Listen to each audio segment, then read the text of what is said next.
you want me to go I can take care of it. Yeah, I'll just get a soda. No, but I remember climbing on the high school post using You guys know. We have elementary K through 6.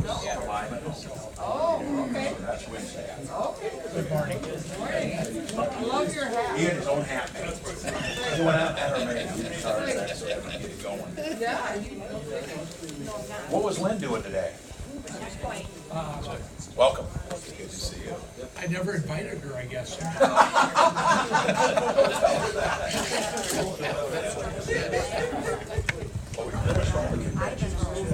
Oh, you did?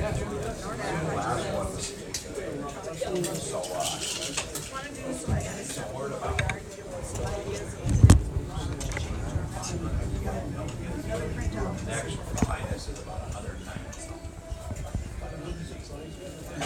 I was telling you, I called Roger Stouffer. I said, Roger, there's 3 delegates in. They used to vote there under minutes. I said, John Sauls is a high school friend of his. He's been talking live, retired. Why don't you call John? Because very active now. Roger calls him back. John, we'll talk to those 3. He's been That's how you do this. He's been in the chairman for years in Big Stone, and he's coming to the convention as an alternate delegate. And Roger wants me to meet him because they're such good friends. But anyhow, I told Roger called John. John wanted to talk to these others. So the worst, I think, that would happen to you. I'm going through the list every day like the card, right? I know the 3 you're talking about. I go right after you. That's messy. I haven't got to talk to you. So at worst, if you say, I am sure. That's right. Thank you. Yeah, I'll get it. Yeah, thank you so much. No, that's right. You wanted the, But so, and Roger felt real good. And I thought, I'll need to. well, this process, you know, we got it's been 50 years since our most case control. There's going to be a lot of meetings to ignore the process, which is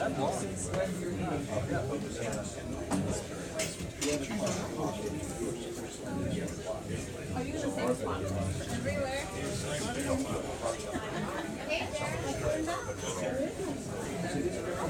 We can create some bring some issues around the table that no one's You come in strong. Hey, how are you? Good to see you. Oh, thank you for coming.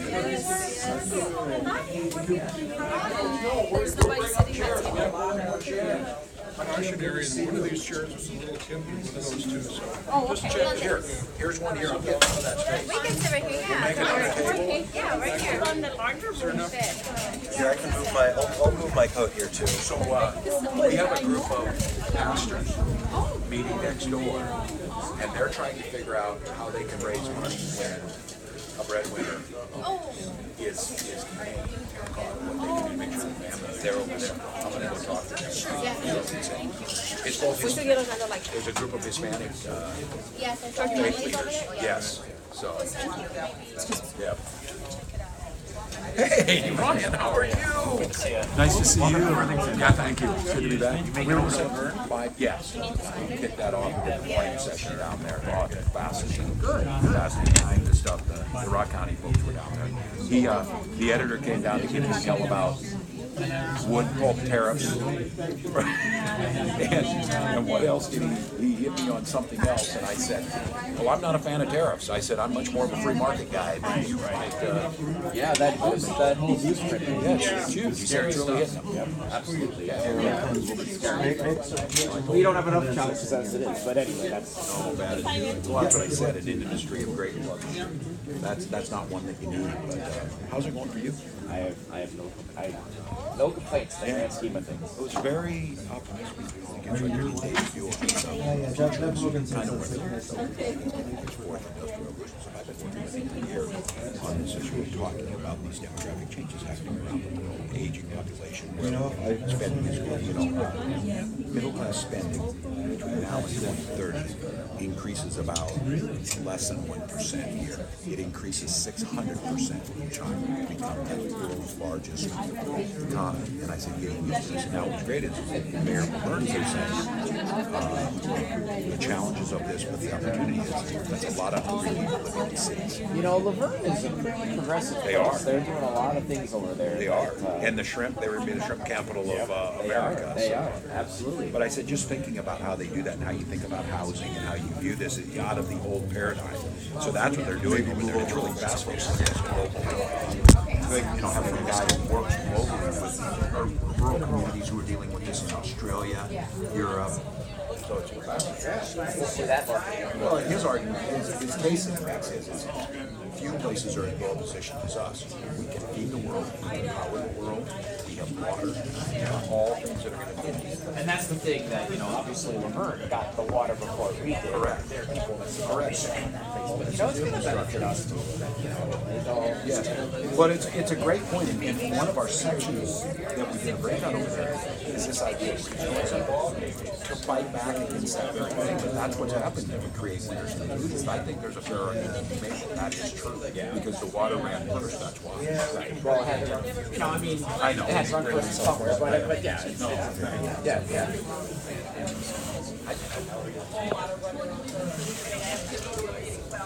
Oh. I don't need any, but thank you. Hi. Take a seat if you like.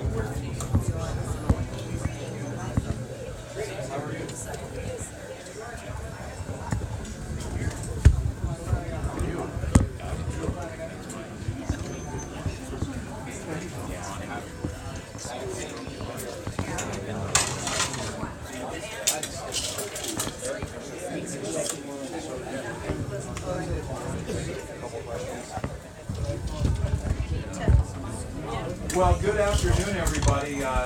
Thank you so very much for coming out. Lots of old friends in here and some new friends, but most importantly, folks that believe in our democratic system. I am grateful for that. We were just discussing, I think it's today, it was 5 years ago, the ice storm, some of us remember, and out of that, once again, anytime you have issues like that, you see communities rise together to help one another. It's what we do best. We take care of our own. We work together, both locally, state, and federally, on issues like how to put power lines back up and everything else. So it's really great to have you here. It's great you take the time to come out. I would be remiss if I did not mention, I feel very blessed today that my father-in-law, Val Whipple, is with us today. So thank you. And I'm somewhat jealous and impressed that Val went out and had hats made on his own, which I do not have one of yet. So you can always use the hats. But it's great to have you here. Welcome. Come on in, folks. Good to see you. Very appreciative. I was coming from Laverne this morning, and just kind of as a segue of why we do this and what we do as communities. We have been doing something over about the last 14 months, Southern Minnesota Way of Life Tour and Vitality Summit.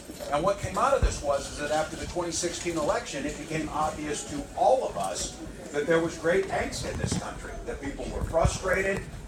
Many of us think maybe they're frustrated at the wrong people, but whatever had happened is there's no denying there was a whole lot of people, especially in rural America, that felt they weren't being listened to. There wasn't something there. What was changing? What was happening? And so I went out and did 5 town halls across the district, listened a lot more than talking, and then we went out over time and did 40 more meetings with community leaders, nonprofits, businesses, gathered together, all with the idea of coming back together now with a set of Vitality Summit. So we started in Laverne, and the University of Minnesota is going to do some presentations on that, but we have a guy named David Buell who is works across the globe. He's from Australia originally, and he's an analyst and a futurist looking at trends of where things are going, working with communities as global trends happen. He's worked in Europe, as I said, Australia, across the world, and in the United States, in trying to figure out what brings vitality to communities, what makes these communities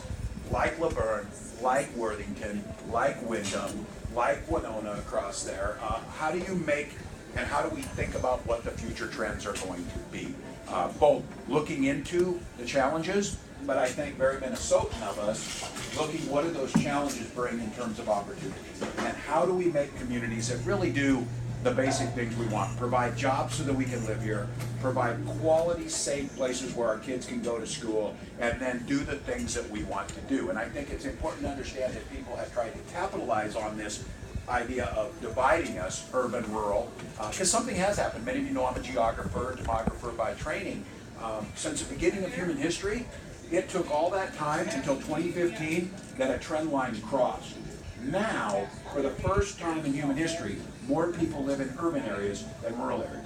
That is going to accelerate from 52% today to 74% by 2050. And that is going to change how we do things. It's going to change many different things. And I was mentioning today that it was this weekend I celebrated a birthday, so you're always somewhat reflective on your birthday. Thinking back in terms of not cliche-wise, as has the world changed. I was talking about, I grew up when we had party lines. Some of you remember these? I so wanted to pick up Mrs. Jones's 221 ring, you know, but you didn't do it. That was a cardinal sin, but that's how we operated. But I was also remembering it was this week in 1981 that the space shuttle went up for the first time. Some of you remember. If you're of a certain age, now it doesn't seem like anything. They send rockets up and land them again. That's happened in that time. Yes, yes, and it was a big deal. I mean, it was my generation's moon landing. Yeah, we were all glued to the TV. But one of the assignments as a junior in a small high school was to go out and interview someone older about this. Well, I was blessed that the woman who lived right across the street from me was 104 years old, still living alone. She was born in early June of 1876, 3 weeks before Custer's last stand. And she was still lucid and talking to me in April of 1981 about what the space shuttle meant. And I bring that up not as a cliche, but seeing what she did, and we all think about what changed, and it seems like, yeah, at this time of massive revolution and all that, the change from her beginning of her life till she told me that story is going to pale in what's going to happen in the next 50 years.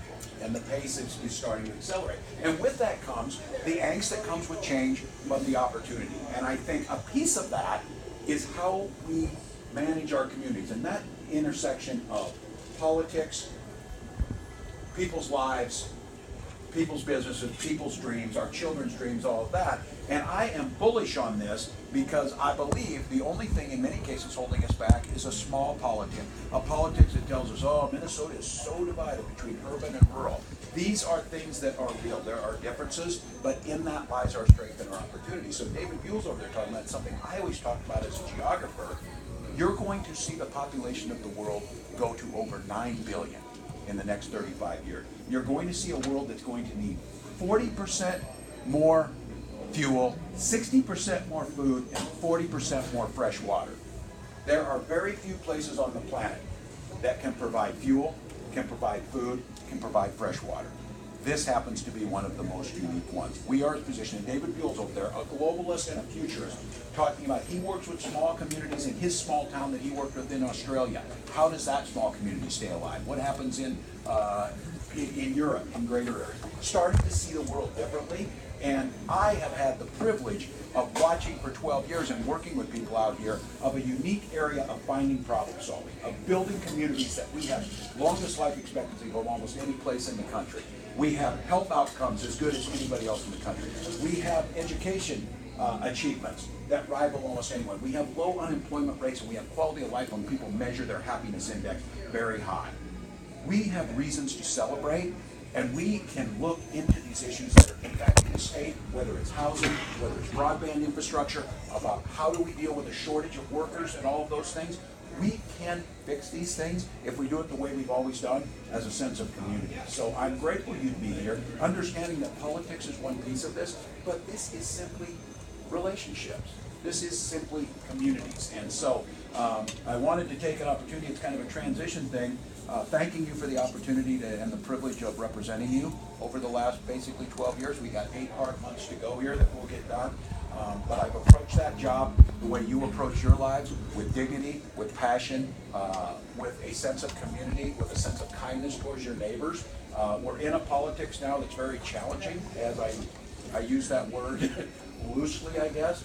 But in that opens up a lot of opportunities. So gathering here today at lunch, I believe strongly that the way we do it in southern Minnesota, the way we can do it in Minnesota, a one Minnesota that works for everyone, a Minnesota that provides opportunity for all of our children, economic opportunities, educational opportunities, healthcare, being able to get that, those are things that we've done before and we can do even better in the future. So Peggy and I, running for governor and lieutenant governor, think that puts a new take on this, a new way of looking at what we can do together. I am making the case, like we've done in southern Minnesota, we can come together to solve problems. That doesn't mean you have to agree with someone all the time, and it certainly doesn't mean you question their heart. It doesn't mean you question where they're going. So I'm glad you gathered here.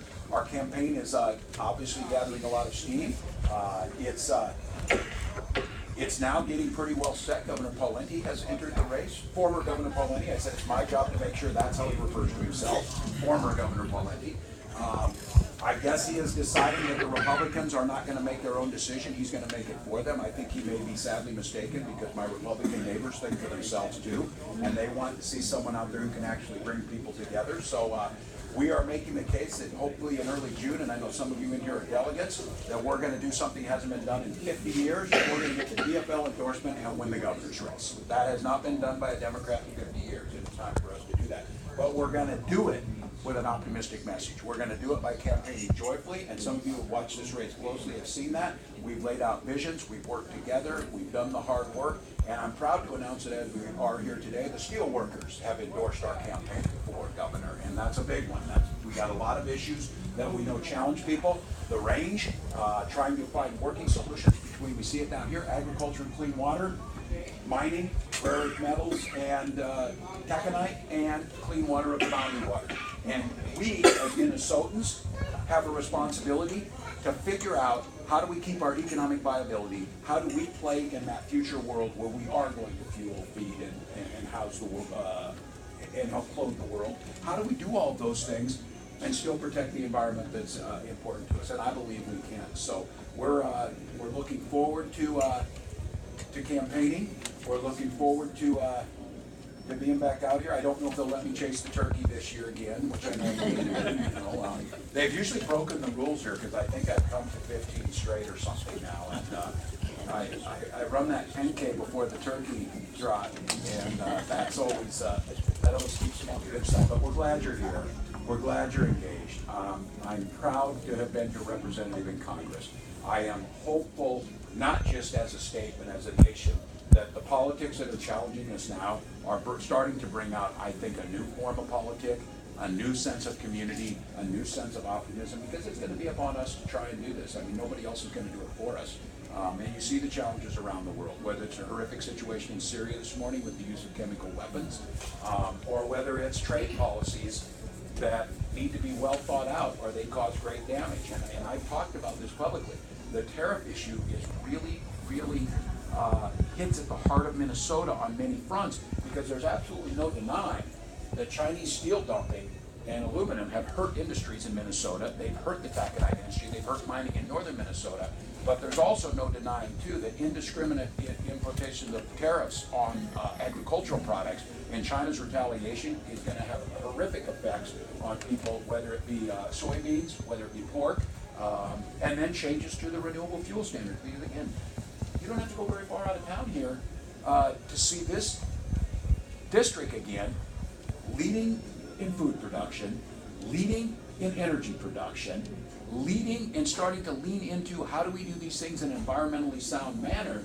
We can't have that slowed down. And I think, as many of you in here, as progressives, whatever you, Democrats, whatever you are, we can't get into trade policies that end up destroying entire sectors of our economy to try and offset. We have to be smarter. We have to be better. We have to be more strategic on how we do that. So I for one, am optimistic when I hear our farm community raising their voices. And I'm really proud of them for saying that we don't want government to make up the difference on this. We just want the ability to compete in a fair market where we can outproduce the rest of the world and we produce a better product. So let us do it.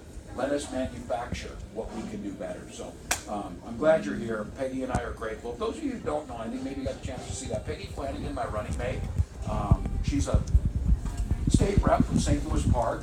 She's the former executive director of the Children's Defense Fund, where she focused on early childhood education and family issues of stability and security for those families. She worked for Wellstone Action in terms of training people in their communities how to engage in the political process. She's the mother of a beautiful 5-year-old little girl named Savon.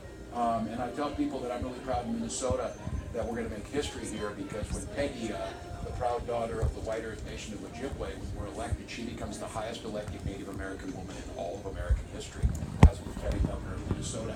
And that's a sense of inclusion. That's a sense of everybody's voice matters. That's a sense, and we've been up to 6 of our 11 federally recognized tribes. These are sovereign nations operating inside. They were not given their rights, they retained their rights as sovereign free people when we started to interact. And the optimism that I have of how we interact and how we treat our first people, our Native Americans, has a big impact on how the rest of the state goes. And there's an optimism in those places about how do we make that work. So thanks for being here.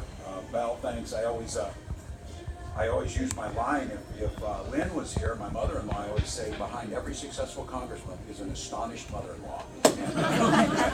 So she would be here to validate that point.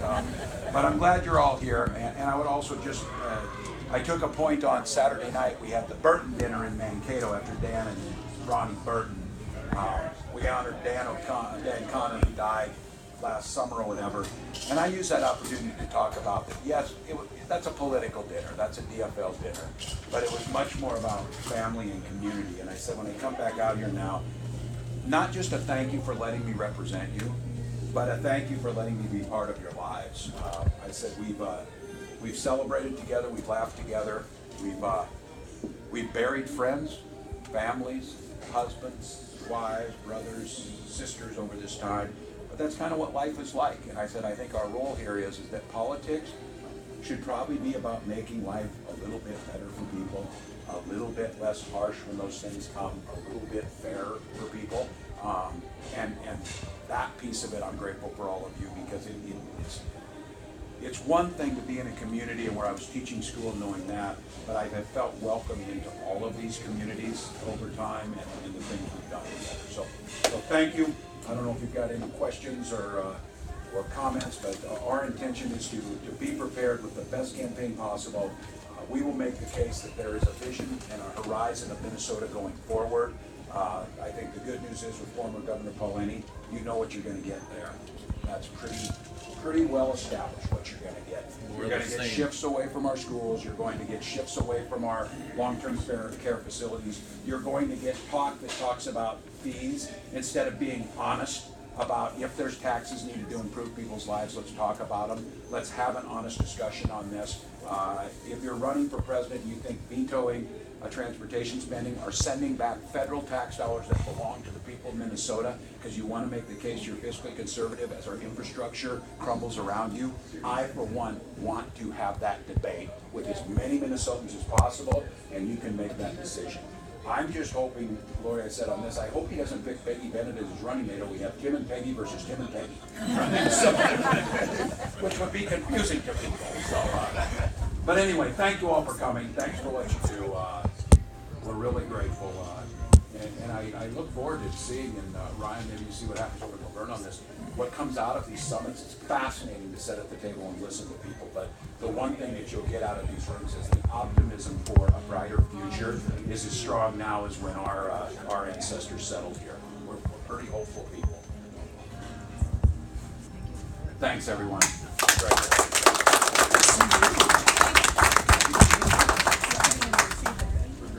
No, go right there. I said we have a group of folks next door, pastors, religious folks meeting, and we have some of our Hispanic pastors and clergy are with them about how do we deal with the issue when families are, the breadwinner of a family is disrupted or detained, when we have children at home. What are we going to do to make sure that they are able to stay in stable housing, they're able to be fed? And I said, as a nation, and we've always said this since I first ran out here, I think it's absolutely compatible that you can have a humane and moral immigration policy that also respects the sovereign right of a nation to know who's coming and going, but with an idea that this nation is stronger through immigration. This nation is stronger when we treat our neighbors with the dignity and respect that they deserve. And this idea, especially where it deals with children, of understanding that this is a reflection of who we are as a people and how we deal with that. And we can do things. Again, no one is saying we shouldn't have the ability to be able to monitor. What we all know is there is no comprehensive immigration reform system that now allows for a clear and easy process to make sure these things are done. And it is absolutely wrong to leave, especially our DACA recipients, left hanging in this limbo of not knowing or watching. And I'm glad that these the folks in the clergy are asking this question.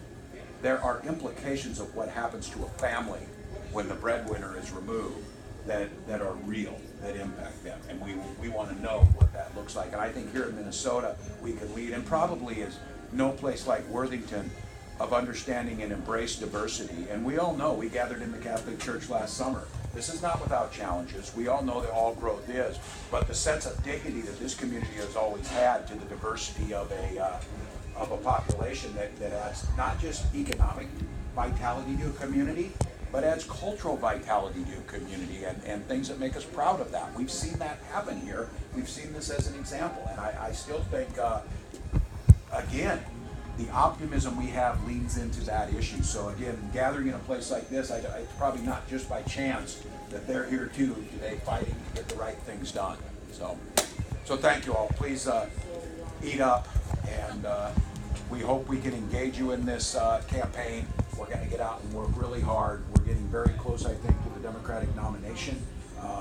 But with our vision has always been, this is not about beating someone, whether it's nominations or in the general election. This is about providing a vision and collaboratively working together for a better Minnesota for everyone. And I am incredibly hopeful on that. And I think your presence here today shows that. So thank you all. We appreciate it. Good to see you. Good to see you. Yeah, thanks so much. Good to see you. The teachers got on. Yeah. Before we leave. Yes. I tell you, we should know. They should know what's coming. Thank you. He's trying to tell me something I don't want to So unfortunately, when I came in, I'm sure there was a point I thought, oh my God, was the camera about? Keep on the video so we get. Right. Would have introduced. She would have had something to say.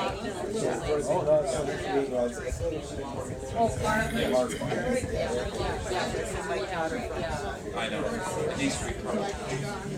I'll make sure I do. That's right. Yeah, you're exactly. That's, you know what, that's a point. That's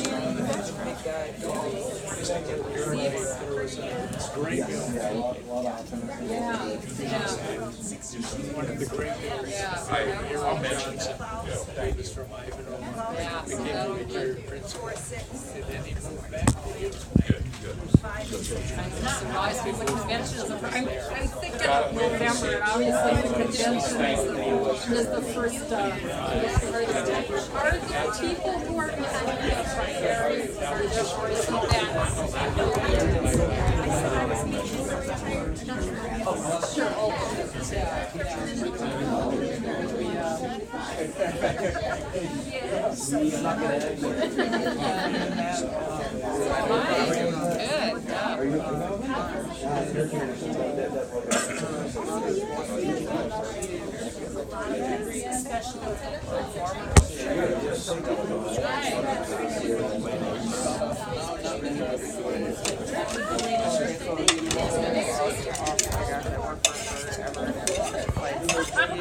We can go sit out there and get some ice cream, coffee, or whatever.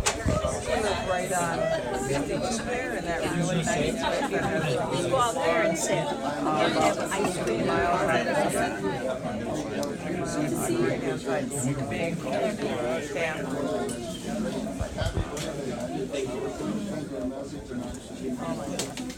All I can think of is beer.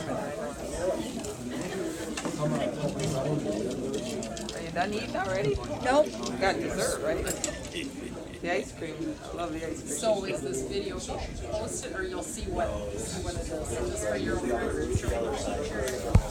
Oh, you're the other side. How are you doing? Good. Good. Enjoying spring. Which other side? Not yet. I guess It's like there's a lot of sides my right flowers have been budding out, and it's like, and then they get snowed on again, and it's like, oh, those poor little things. It's like they're pretty hardy. Somebody at church told me yesterday that they'd read someplace that the robins are dying because there's nothing for them to eat. Oh. The ground's still frozen. Right.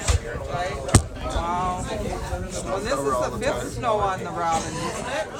It's at least the fifth snow on the robin. Yeah, exactly. They usually say 3, but no way. Thank you. I know I keep my bird feeders full all the time, but I don't know that robins get into that as much. No, I don't think so. I think they're The finches I'm sure. And the darn crows. it's got to be tough on them. Hi, Jim. That's what black sunflower. Good. See you. Thank you, guys. Something okay, all right, just now listen. Jim's so it's short. Yeah, he said that to me. Yeah, somebody who was fixing them. And you're against that. Oh, yeah. Because I remember Rolling back the pre-existing conditions and everything else. And again, remember this, they promised you, all you have to do is elect us and we'll get rid of Obamacare, we got a better plan. Nothing.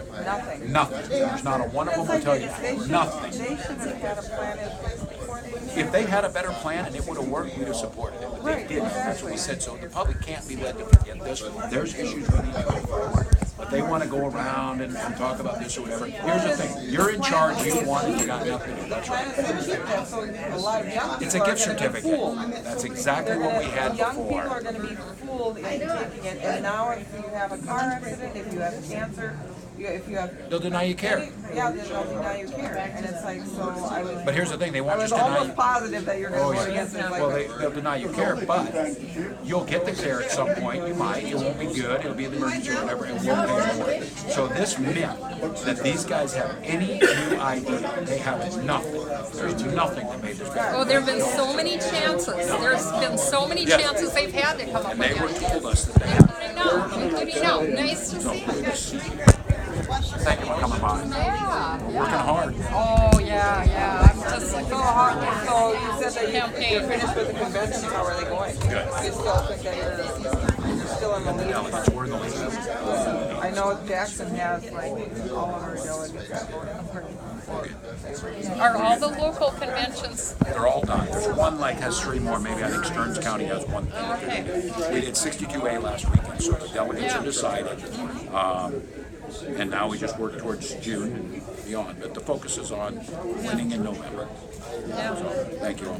Well, and I wanted to tell you too that they're going to have an ACS CAN training for all of the candidates at some point this summer. So that to get you on board with what the Cancer Society is promoting. So Yeah, it's great. Well, you guys have been fabulous the whole time. Well, and you've been fabulous for us. You've been behind it, so. Right, yeah. No, I'd be glad to be on that. And I think it lets us highlight on this because the American Cancer Society is neutral on this. They're the ones who said, do not repeal this. Right. Do not do Right. this. Well, and we were the ones that were promoting it in the first place. That's right. Like, No, thank you. because of the pre-existing, you know? Thanks, everybody.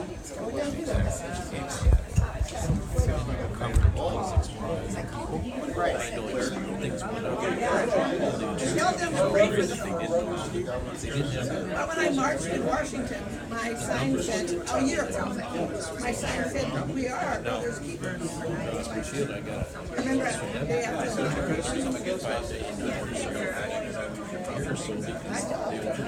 I'm a bleeding heart. But we work for the pastors, pray for the farmers. Our brothers are on both sides of the wall. You charge like so. Hey, how are you?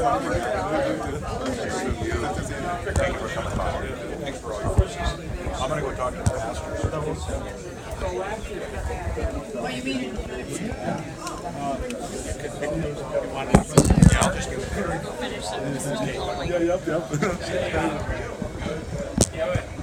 Yeah. I'm going to call Travis right now. see Yeah, do. what he could do.